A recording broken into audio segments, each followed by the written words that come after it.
Stories that are untold, underreported, and all-out inspirational. Today with our guest, entrepreneur and startup success, Codie Sanchez Baker. Carey Pena reports. You started up and sold your first startup before the age of 30, and you turned a profit. I mean, that's a headline right there. How did you do that? And what was the startup? So this was Threads Refined. It's kind of like having your own little Rachel Zoe or personal shopper on speed dial, right? And so we have hundreds of stylists around the country who go around and help people look their best by dressing well. And as a professional woman, I'm sure you're in the same boat, you have to dress a certain way and you've got to look nice, right? And so anyway, so that's what our company did. And the reason I think I was able to sell it is something we'll talk about in my 5 tips, but I am really about guides, sustainability, and outsourcing. So I kind of outsource myself out of every company that I run eventually by really being didactic in everything that I do every single day and outlining guides and then enabling other people to do it better than me. Were you scared when you launched into this new idea? I mean, that starting something... And then you tell people the idea and they're like, that sounds kind of interesting. Yeah, 100%. It's not always this overwhelming, yeah, go do it. No, well, actually, I think the worst part is that people are like, great idea. Like, I would totally use that. And then you launch the company, you're like, okay, so hey, you want to buy? And they're like, no.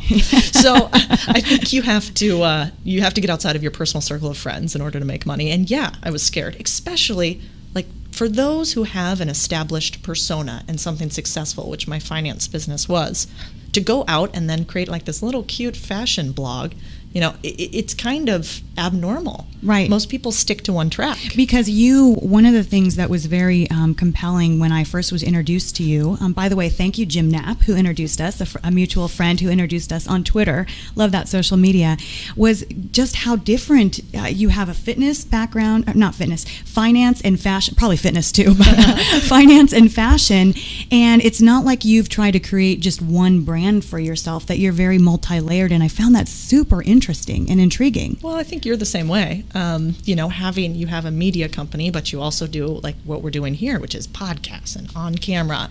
But for me, if people aren't familiar with Marie Forleo, I think I'm a really big fan of hers. She talks about being multi-passionate entrepreneur. And I just think you're a more interesting human being if you don't go to your 9 to 5 every day and do the same thing every single day. Yeah. And for I think there's not enough companies in the U.S. that prize that in their employees. Like my company, they love it because I bring ideas and cross-pollination from all these different places. And I don't get static and I don't get complacent and I have a positive energy that I think others bring along. Since you have seen so much success, I do want to get to these tips because they're really good. Sure. But first, just tell us a little bit more about where you are today, what business you're focusing on, because I know you're doing a lot of kind of coaching and helping people to find their own idea of success. Yeah, well, I think, what's funny about life is I think you try a lot of things, and with each experiment that you have in your career, you find yourself closer and closer to that single thing that you were put on earth to do, right? Which I truly believe. I believe that everybody listening has one skill set that they were meant to sort of spend their lives in pursuit of and share with others. And so for me, what I've found is I love this. I love connecting with other humans, and in some way, if I can, enabling them to go and do that thing that sings to them like a siren song. And so for me, what I do a lot of lately is speaking, writing, and engaging with other humans who are kind of sharing this. We don't have to be some huge, grandiose Oprah in order to make a difference. So that's what I'm spending the most time on. But it is so true. I mean, like my producer, Shannon Hernandez, who I love so much, he's a great sidepreneur. He's always thinking and he's always got ideas, and it keeps things interesting in life. So let's get to your 5 top tips that you sent to me. And the first one, near and dear to my heart, I tell people this all the time: start with your why. 100%. So I was just in Houston yesterday speaking at the Hispanic Chamber of Commerce, and it was funny. There were all these social media gurus, huge companies, they're killing it, they're speaking with me. But they were very how focused. How do you do a Facebook ad? Boost first ad, blah, blah, blah. And the problem with that is you can do a lot of tactics, but if you aren't aligned to that single unique reason why people should be doing business with you or engaging with you as a personal brand, then all the rest of the hows don't matter. So I'm big on Simon Sinek's Start With Why video. If you guys haven't watched it, like, get on YouTube now, watch it. It takes, 5 minutes? Yeah. And essentially, what you need to do is figure out your unique purpose on Earth. What makes you tick? And then build that around your business. And if you see the Simon Sinek deal, you have 2 circles, right? Your inner circle is your why, and that's how Apple sells. You don't buy an Apple computer because it's really fast and it's got this great Apple on it. You buy it because you're a rebel. Yeah. Right? Yeah. And because you know the company's story. I mean, people get attached to the stories that create the why. I just did a storytelling project with a woman who owns a great outdoor furniture company and Sunset Patio. And she just has a cool backstory. So I told her, I want to know more about how you started your company basically in your backyard. That was her showroom. And she said that there were so many cars finally coming up her street that her husband's like, you kind of got to actually get a showroom. And I just love that because it showed that she had just a natural flair for design. People wanted to buy her products. And then she went 14 years later. Now she has an 8,000 square foot showroom. I love that story. You know, the story of your why. You're passionate about something and how'd you build it? That's huge because I think at the end of the day, people don't engage with brands. They engage with people. Exactly. And that's proven online, a million times over. All the big people we follow are people, right? And the second on your list, which intimidates a lot of people because it can be very overwhelming, is use technology to help you. And when I read that, I thought, oh, how many people will hear that and go, oh boy, enough with the technology. Every day there's something new. And unless you really understand the purpose of each application with social media or why you're doing those things, it can be truly overwhelming. Sure. I think this is a life reframe that people need to have. You have to think about these things, technology, your new side business, whatever it is, as a fun experiment. Like, don't leave the little kid behind, right? And so if you think about applications and technology, like, there's no way to fail using them. There's no way to do it wrong. You can't break them. And so you just have to have some fun with it. But the thing I always say, so if the first one is start with why, the second one is use technology. What I usually do is ask myself, what if it was easy? Just that one question in everything that I do. What if it was easy? What would it look like? Then I go to the gods of Google and I ask them, how do I make this easy? And lo and behold, there are a billion people talking about any subject. Mm-hmm. So you say just don't be intimidated by technology. Look at it as a learning and see what resonates with you and what works. 100%. And especially for social media, like Hootsuite, Meet Edgar, stick those in Google, take a look. They're huge for social media usage. Number 3, and Shannon's giving us a 2-minute warning. We still have 10 minutes worth of things to talk about. I'll give you another Number 3, don't be boring. Yeah, this is huge. Well, first of all, you're all interesting humans anyways. We all are. I still haven't met somebody when I'm sitting on an airplane, where I'm sitting on a train, where I think, gosh, this human has nothing going on, right? We've had decades on Earth.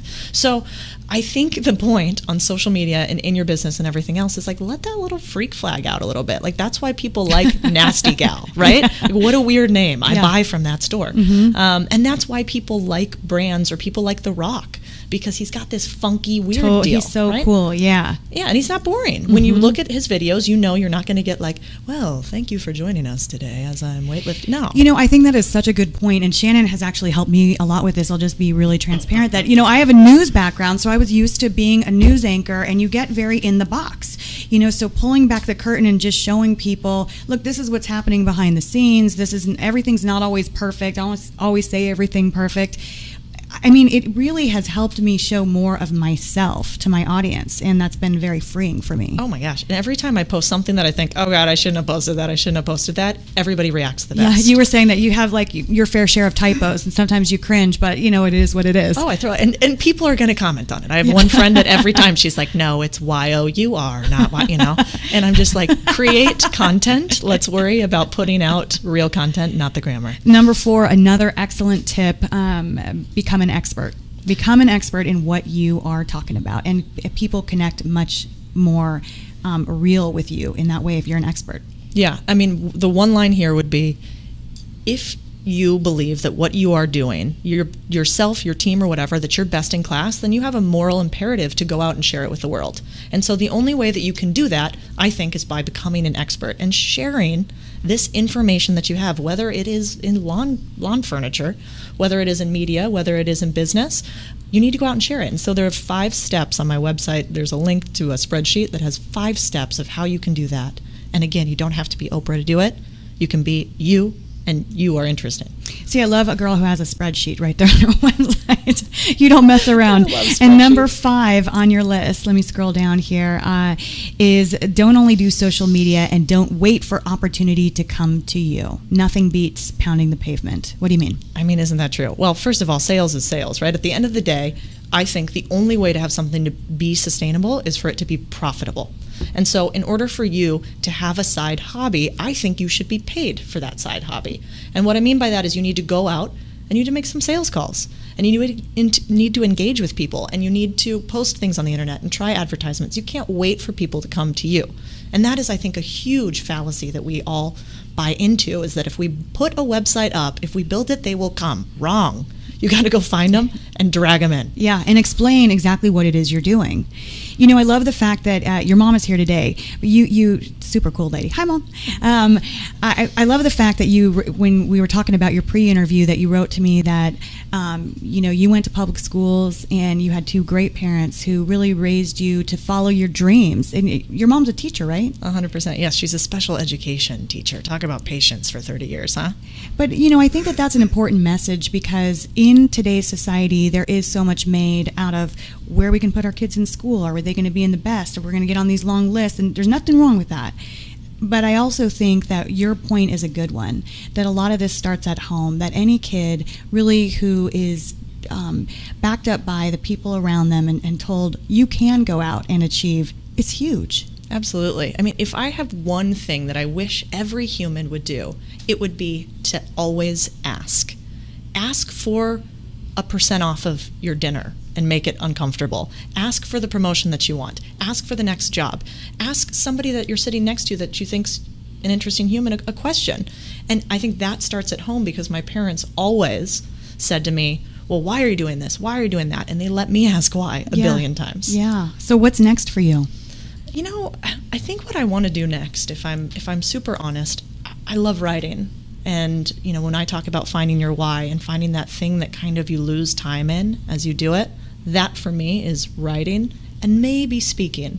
So the next thing that I want to do is I want to take all these ideas and ways that I've built businesses and synthesize them into a really actionable, workshop-oriented book. So I think that's probably next. You have a lot to say, Híjole. and you have a long way to go still. So I'm so excited that you were able to come on the show today. You're in Dallas, but you're visiting Phoenix and your parents, so you're able to stop into the studio. Really appreciate it, Codie. So nice to meet you in person. Well, it was such a pleasure, and I just love what you guys are doing here, and I hope that everybody keeps listening to Codie Peña, because I just think it's super inspirational. Thank you. And where's the best place for people to find you? Sure. So I'm pretty active on Instagram at Codie, Codie, last name Sanchez, Sanchez. Also the same on Facebook. And then I made it easy for you guys. The website is also just CodieSanchez.com. We'll take some Insta pictures right when we wrap the show. Codie, thank you very much. And thanks to all of you for listening and watching on our live stream. You can always see the show on my Facebook page at Carey Peña, or of course on our website, inspiredmedia360.com. Be sure to subscribe so you stay in close touch with us, and we always love to hear your feedback. Today's show produced and engineered by Shannon Hernandez, brought to you by Inspired Media 360. Until next time, stay inspired.